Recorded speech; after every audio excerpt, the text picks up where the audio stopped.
Hello everyone, welcome to Creatively Crafty Me.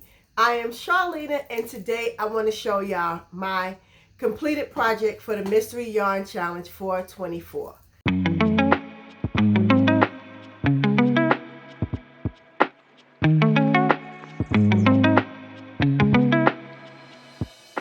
Now the Mystery Yarn Challenge is a challenge hosted by Lori of the Armchair Chef.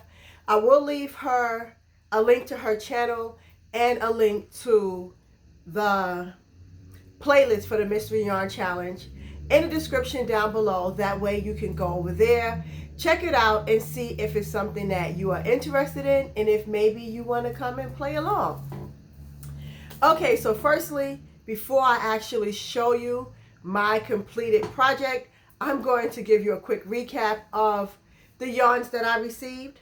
So firstly, I received this Premier chunky yarn. I did receive 2 skeins, which I am so happy about because the project that I made, I really love, and I want to make a second one. I actually made the project to leave at work, and I thought it would be fun to make one for my home as well.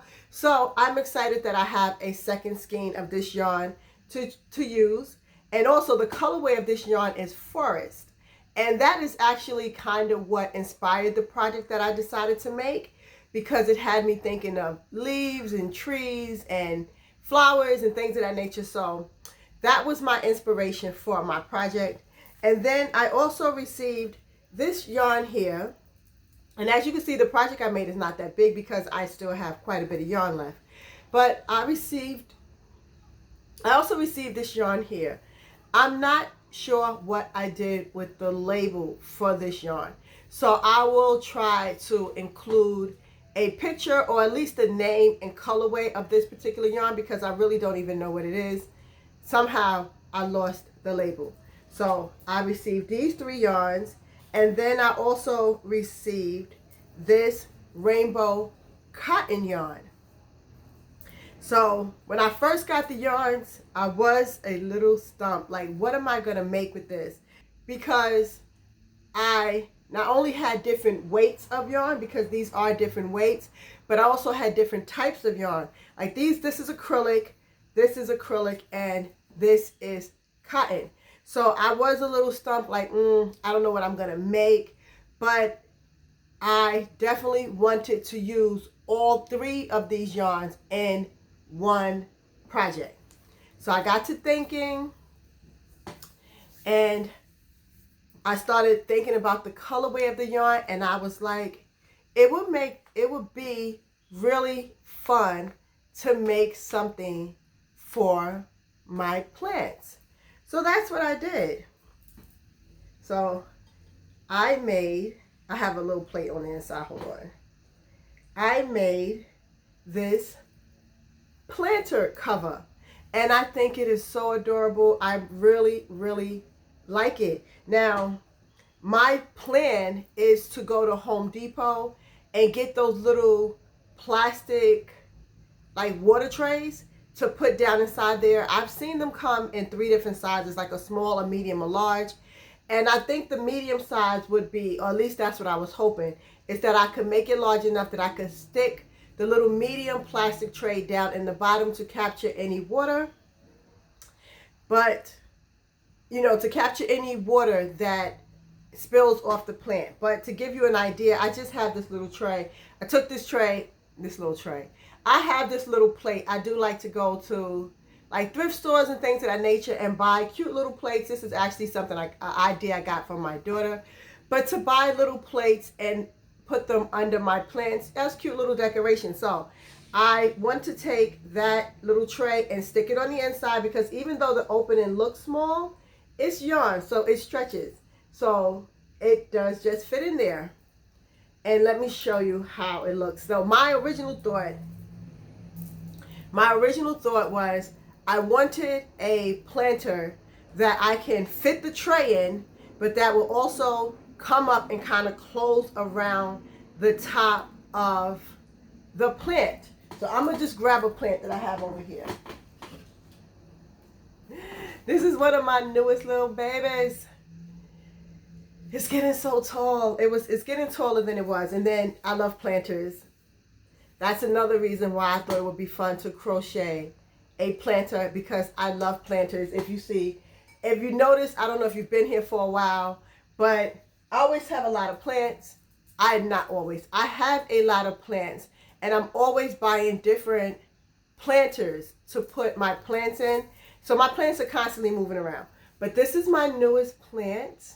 So pretty. Oh my goodness. And this is a planter that I purchased. So I purchased this planter for my home, and then I also have one at work. And the way I have it sitting at work, I did take a picture, so I will include it, is the plant that I have at work.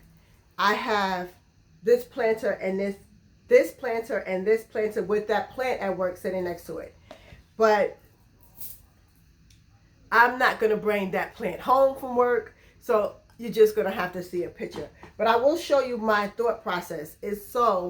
I like these pots here, like the little nursery pots.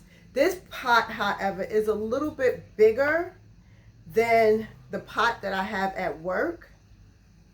But let me put this plant in here just so you can get an idea of how it looks.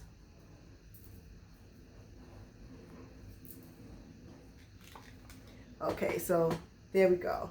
That's how it looks. And the pot that I have at work, though, does sit outside this ring a little bit. It doesn't sink all the way down the way this plant did. But yeah, so that is what it would look like. And at work, I have it sitting with I think it's green. The little elephant planter I have at work, I think it's green. But I have them sitting together on top of the file cabinet, and it's just so pretty. But yeah, so this is what it looks like. And let me just give you a quick rundown of the way that I chose to make this particular planter. Like I said, I'm going to put this down for right now.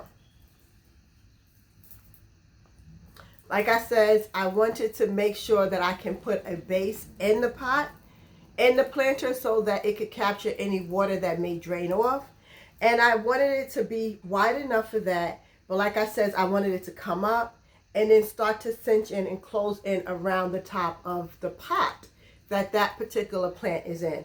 And thankfully, that pot is a little taller than this one, so it sticks out ever so slightly. So it sticks out of this crochet planter so that it's not sunk down in there the way this particular pot did. But we're going to leave this pot in this particular, we're going to leave this plant in this particular pot for right now, because I really like this plant in this planter. Anywho, I took this yarn here, this Premier chunky yarn, and held it double with this acrylic yarn here.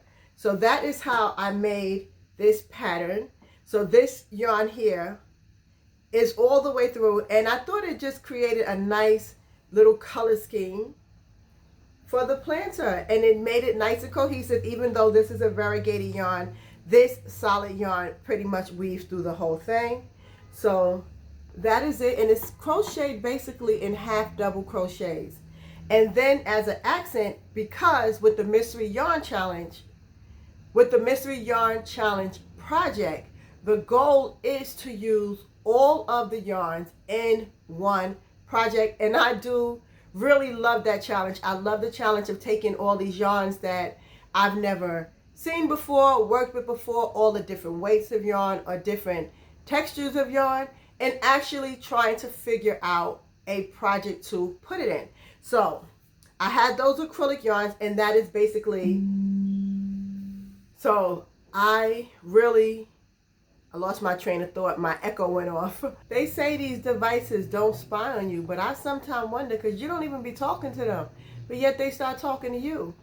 Anywho, because I definitely wanted to use all the yarns in one project, I decided what I was going to do after I made the little planter was to use the cotton yarn as little accents. So I did these little 3 rows of slip stitches all the way around, and there is 1 row of half double crochets here, then a row of slip stitches, then 3 rows of half double crochets, and then a row of slip stitches, another 3 rows of half double crochets, the slip stitches, and then a row of half double crochets, and then of course the base.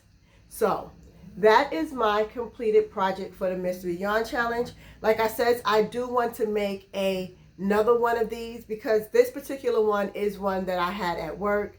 I went on vacation for a while, so I got to stay there, and so I'm just getting around to making this video. And it is a little late, sorry Lori, but I definitely still wanted to make the video and show you the project that I made with my yarn. And like I said, I do have more, and I would love to make another planter to keep here at home. So that is what I think I'm going to do. I'm going to make a second one. I'm going to try to record the process. So if you're interested in seeing that, then do come back and stick around so you can see how to make a little planter for yourself or maybe for a loved one. But yeah, I think it's really gorgeous, and I'm so happy with the way that it turned out. But okay, guys, so that is it. I just wanted to share with y'all my completed project for the Mystery Yarn Challenge. Do come back, stick around to see what else I have going on. Hit the subscribe button. Let's be friends. Okay, that's it. I'll talk to you in the next video. All right, bye.